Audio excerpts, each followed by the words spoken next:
Good evening, everyone. It is Sunday, July 14th. This is Jason. I'm back with a Red Rock Northern model railroad update. This is an HO scale railroad. This one should be quick. I have been pretty hard at work again this week. Not as much to see, but I'll point out some of the things that I've been working on. Let's spin around over here under the at the duck under. I decided to add a couple of pieces of backdrop here. These two pieces of backdrop were not here before. I added those, painted them blue today. Decided that for the trains that are coming through, those cut of rocks here, coming up the grade, that's about a 3% grade. It'd be nice to have a little bit of a backdrop there instead of a big ugly brown door and a doorway. So this is going to add a little bit to the scene. We'll also paint some green trees and foliage and so forth on these backdrops, as well as the rest of the backdrops on the layout. Speaking of backdrops, I spent a couple of hours today touching up the backdrop. So while I was performing scenery work, it got pretty crapped up. You can see an example down here. A lot of that brown paint was splattered much higher as I was getting pretty sloppy with scenery work. Anyways, I went over that with a coat or two of my blue paint all around the layout to get it backdrop looking nice again. And also, this one's going to be probably hard to notice, but I spent some time adding a darker shade of blue in the top of the backdrop, and then I made a couple of attempts to actually blend the lighter blue with the darker blue up above. So a good look for a backdrop is to have the sky get darker as it goes higher, as you gain altitude, eventually into complete darkness into space. So for the amount of time I spent on this, the first attempt was kind of a failure, the method that I was using. So then I tried something else that worked quite a bit better. Still not the best work here, but for the time I spent, it's kind of disappointing that it's, this is barely even noticeable, but maybe we'll just say it's the little things that make the railroad pop. Maybe someone will notice. Maybe I'll notice some other day. But when the layout room is a little darker, such as when it kind of is now, and I'll turn off the ceiling fan light, I don't know. It's hard to tell that the paint is even darker up there as opposed to there just being a shadow. Who knows? But nonetheless, it's done. I can say I did it. I'll sleep a little better at night. Let's see, what else? Oh yeah, when I was touching up the backdrop over here, I made the rookie mistake of, I don't know how I managed this, but I had a little more paint on the brush than I thought, and I dripped some nice blue paint all over my nice cut of rocks here, multiple spots. So I quickly got some alcohol or some wet water, sprayed it on there, and I started gently rubbing the rocks to get the blue paint out.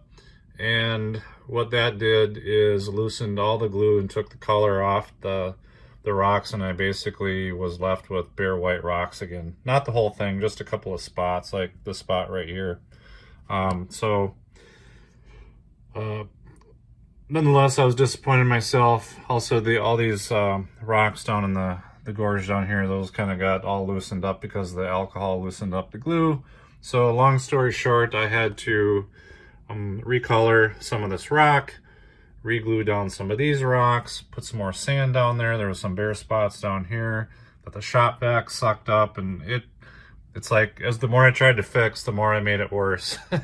So I had to walk away from the layout for an hour or two, let things dry, and then get back to it. So it looks good again. I still need to sprinkle a little more ground foam, I think, over here, where it's still kind of bare from wiping it with paper towel, but it's back to normal. I was about having a coronary arrest over this one. But with scenery, I know this for sure, that everything is fixable. It's just that the amount of time that I invest in, working on this stuff, you know, it would be nice that it doesn't get ruined and I have to, you know, stop everything and spend a couple of hours again touching things up when I could be working on something else. But I digress. It's fixed. Let's go over here. Let's see, what else can I show? I think I showed in the last video, maybe the bridge abutments are for the most part done. I'll do some weathering on them. I haven't done the weathering yet, but those are kind of in. I can still pull them out, and I may do so to do the weathering, but for the most part, these are done. I don't know if I'm going to glue those in permanently or just kind of leave them in there loose. I do need to put a little bit of glue or tack or something because, you know, for example, this one does kind of lean forward. The bridge is not, you know, keeping it, you know, a friction fit and tight in place. So, you know, if I were to put some weight down on the bridge with my finger, obviously that keeps it there, but the, you know, the bridge kind of springs up a little bit, and so maybe I'll put a little tiny dab of glue or something like that on the back just to hold it there. And then we'll get some water here in Granite Creek pretty soon. Let's see. Locomotives. So this is an interesting story. I was at a train show, about, gosh, I don't know, 4, 6, 7 weeks ago, something like that, at the Minnesota State Fairgrounds. It's one of the bigger train shows that we have. But at one of the tables there, I saw 2 Atlas dual mode decoders. They were non-sound decoders, but I knew back at home I had these, one of the last 2 locomotives that I had not converted to DCC were these 2 Rock Island, they're Atlas Jeep 7s, and they were still DC. I bought these on a business trip from when I went out to Washington, DC. Actually, it was in, I think it was in Baltimore. Picked them up from MB Klein, who had a store out there. Those are one of the 2 locomotives that I actually still have the boxes for. I threw most of the boxes away for most of my locomotives, but you can see those boxes here. I paid, you know, this was back in the probably early to mid 2000s. I paid $64.99 for each of those locomotives. And then the decoders, I didn't know if they would actually work in these locomotives or not, because I think these are older Atlas locomotives, but you know, the decoders were $10 each, these Atlas dual mode decoders. So I thought, what the heck, I'll spend 20 bucks on decoders, because I didn't know what to do with these locomotives. I didn't know what decoders would work in there, and frankly I was getting sick of them still being DC, and I was ready to put them up for sale. But tonight I took the shells off and spent some time installing the decoders, and lo and behold, those dual mode decoders work.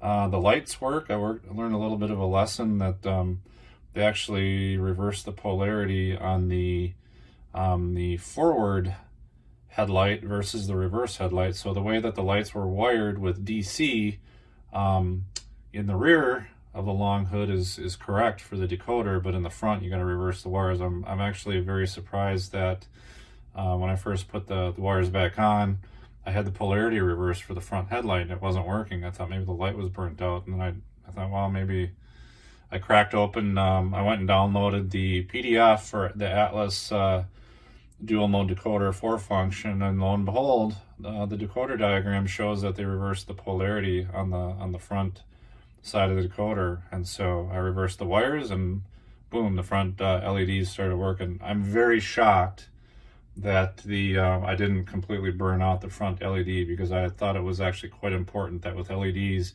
you must not reverse the polarity or you will burn them out instantly. So I dodged a bullet there.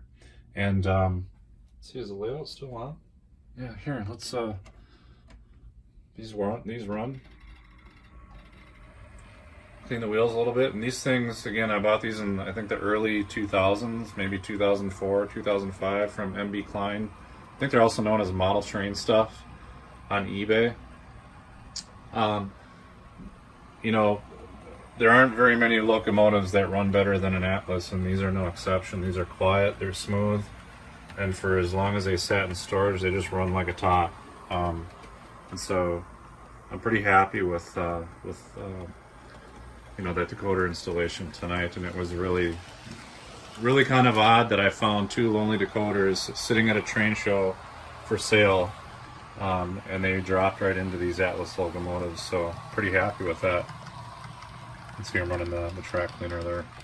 Let's see. You know, beyond that, I've actually been running some trains, having fun. Um, Here's I do use car cards, or I did use car cards and waybills, but I'm kind of converting to JMRI for creating manifests and switch lists. So here's my manifest for one of my bigger jobs, the Granite Creek jog.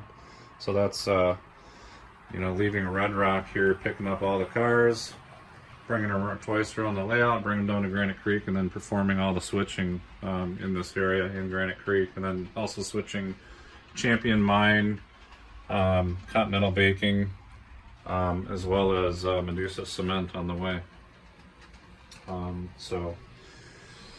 Let's see, last but not least, I did forget one thing. My daughter today came in and said, while I was working on the railroad, she said, Dad, can we make a coal load for the uncovered hopper that she bought a year or two ago at a train show when she was with me? This is the hopper. She paid $2 for this thing.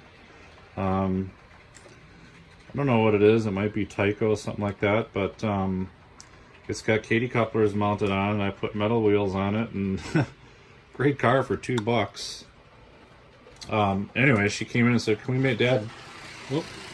I just ran through a turnout. Good job, Chase. Hold on, let me fix this. Hold on, I forgot to get my turnout set right here. I shouldn't be running trains when I'm creating videos. There we go. Looks like it was actually just one wheel set on the track cleaner. Oh, got the cabooses off too on the ground. Oh my gosh. There we go.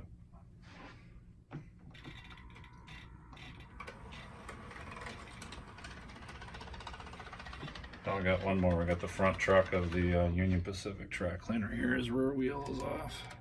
All right, I think that's it. Got all the problems of a modern day railroad. All right.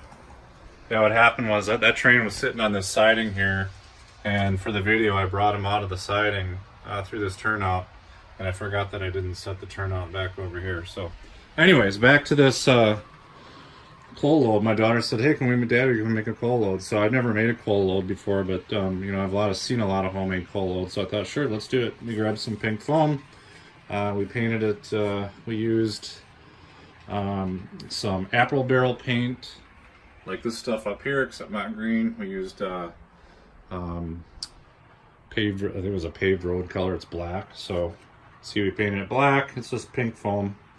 Cut it to size, and then dumped some loose coal that I had laying around that I was actually going to use for Champion Mine over here. Dump some of that on there, spray it down with wet water, put some glue on it, and right now it's in the process of drying. So that should be pretty nice tomorrow when she checks this out when I'm at work. Anyway, she did a lot of the work on it, so she's pretty proud of that. Last thing I forgot to mention on the backdrop. So I think this week I'm actually going to paint all the green shrubbery and trees and so forth. So. And I went to the store tonight and bought a bunch of paint. I did some tests with the different kind of greens, and so what I'm going to use is for the bottom part of the backdrop where it meets the layout scenery, I'm going to use this arbor green. It's a dark green. And then for as you go up, I'm going to have a layer of, this is somewhat lighter green. This is a marsh green. And then I'll have a third layer, a thin layer at the very top, you know, just kind of a very, very light green. It's almost white with green. I found this lime sherbet color. I think this will do the trick. So this will kind of represent, you know, down on the backdrop. What'll be is it's kind of the reverse of how you do the sky. Instead of going light to dark for the trees, you do dark and then get lighter. And then what it does is it simulates kind of distance. I did this with my first layout back in Wilmington. It worked out really well. So we'll have the arbor green at the bottom and have some kind of trees drawn in there as well, and then the marsh green, and then the lime sherbet. You can kind of see, I think where's the paper plate that I had? I had a paper, I don't know where it is. I had a paper plate that I used for testing the colors, but I think I'm going to throw it away. So, anyways, I think that's about it. Pretty good week on the railroad. You can see I actually took the valance off. It's laying on the floor so that I get to the backdrops. But that's about it. I'm gonna cut this one off and upload, and that should be it. Thanks for tuning in. Bye bye.